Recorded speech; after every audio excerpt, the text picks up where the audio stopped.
Hello everyone, Dan Mason with SITREP for the Yemen Red Sea Theater. The event, Houthis detention of UN staff after Israeli decapitation strike in Sana'a. Date window, the 28th of August, the 2nd of September 2025. Here is my executive summary. Israel struck a high-level Houthi meeting in Sana'a, killing the Houthi Prime Minister, Ahmed al-Rahawi, and several ministers. Within 72 hours, Houthi security units raided UN facilities in Sana'a and Hodeidah and detained staff. Funeral processions in Sana'a doubled as mobilization rallies. Houthi media tied renewed Red Sea attacks to the strike. Expect a cycle of retaliatory moves, maritime harassment, drone and missile launches toward Israel and shipping lanes, and hostage bargaining via third-party mediators. Timeline: rapid. The 28th of August, Israeli airstrike hits a senior Houthi meeting in Sana'a. Al-Rahawi and ministers killed, acting PM named. The 31st of August, Houthi gunmen raid UN offices, WFP/WHO/UNICEF cited, detaining at least 11 staff in Sana'a and Hodeidah. UN notes 23 other personnel already in Houthi custody, with one death in detention earlier this year. The 1st of September, mass funeral in Sana'a. Leaders vow revenge. The same day, Houthis target the tanker Scarlet Ray in the Red Sea. The ship is unharmed. The 2nd of September, FDD issues a flash brief summarizing the above and highlighting the link between the strike and the detentions. Actors and intent. Israel. Objective: deter Houthi long-range fire and impose costs on Iran's network. Post-Gaza, Israel has intensified collection on the Houthi file and formed a dedicated unit. Internal doctrine stresses preemption and punishment. Houthis. Objective: show resilience, raise the cost for Israel and the international community, and keep the Red Sea in play. Detaining UN personnel fits a coercive bargaining pattern the group has used against aid workers and diplomats. Iran continues to arm, train, and guide the Houthis as part of a regional pressure web. All cited coverage refers to the Houthis as Iran-backed. UN and aid agencies, immediate priority, staff safety and access, medium term, sustain operations in Houthi-held areas without rewarding hostage-taking. Strategic implications: hostage diplomacy returns to center stage.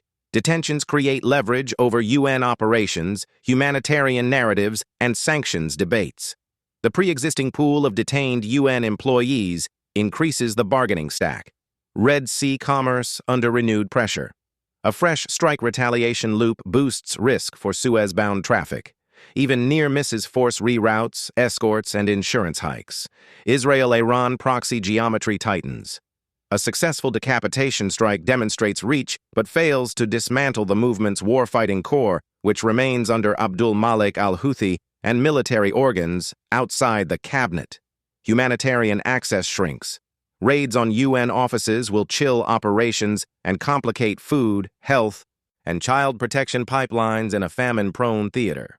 Political effects. In Sana'a, the funeral rally sets a grievance frame that justifies escalatory revenge while smoothing leadership continuity through an acting premier. In Jerusalem, the strike is framed as a decisive blow and deterrent signal. Sustainment requires intelligence, tempo, and partner support. At the UN, secretariat and agencies face pressure to secure releases without making side deals that embolden further seizures. Numbers already held raise the stakes. Military balance snapshot. Houthi toolkit. Land attack and anti-ship ballistic missiles, cruise missiles, one-way attack UAVs, coastal batteries, and ISR drones cued by shore-based spotters. They've demonstrated reach against Israel and persistent harassment of Red Sea shipping. Israeli options: repeat leadership strikes, hit command nodes, ISR relays and storage sites, disrupt launch chains, and work with U.S. regional partners for maritime defense. USJ reporting notes expanded intel resources and a more aggressive preemption model. Maritime defense picture. Coalition air defense and naval patrols reduce hit probability but cannot eliminate risk. Even failed shots have an economic impact through delay and insurance costs. Most probable courses of action: 30-60 days. Base case: periodic Houthi missile-UAV launches toward Eilat and Red Sea traffic. selective Israeli strikes in Sana'a/Damar/Hodeidah corridors, quiet third-party talks for UN staff releases via Oman. High-risk case. A successful anti-ship or port area strike with casualties drives a wider convoy model and fresh sanctions. Houthi media claims deterrence. Contained de-escalation. Limited releases of UN staff in exchange for procedural concessions. Maritime tempo dips, but does not stop. Indicators and warnings. Surge in Houthi launch prep. Fueled MRBMs, ASBMs at known pads, drone swarms staging near Hodeidah. AIS anomalies and dark transits near Bab el-Mandeb, spikes in insurer advisories. Houthi broadcasts linking specific prisoner demands to UN releases. Israeli public guidance about shelter/air defense posture in Eilat and southern bases. Recommended actions, policy, operational, for Israel and partners. Keep strikes narrow and intelligence-led. Target launch enablers, ISR links, and logistics rather than symbolic ministries. Expand maritime defense through layered air defense, enhanced convoy procedures, and rapid battle damage repair capacity for port areas. For UN and diplomatic envoys, consolidate detainee file under one lead channel, Oman, insist on ICRC access, and align donor messaging to block side payments for releases.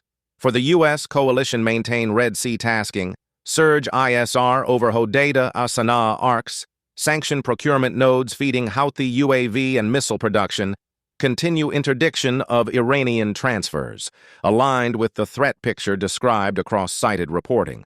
Bottom line, the strike proved to be effective and had intelligence depth. It did not remove the Houthi war machine. Expect the group to trade hostages, keep the Red Sea under threat, and test Israel's appetite for sustained pressure. The center of gravity is maritime risk and international tolerance for disruption. The next decisive move will occur at sea or in a back-channel room where the fate of UN staff is priced. Please like and subscribe to learn more.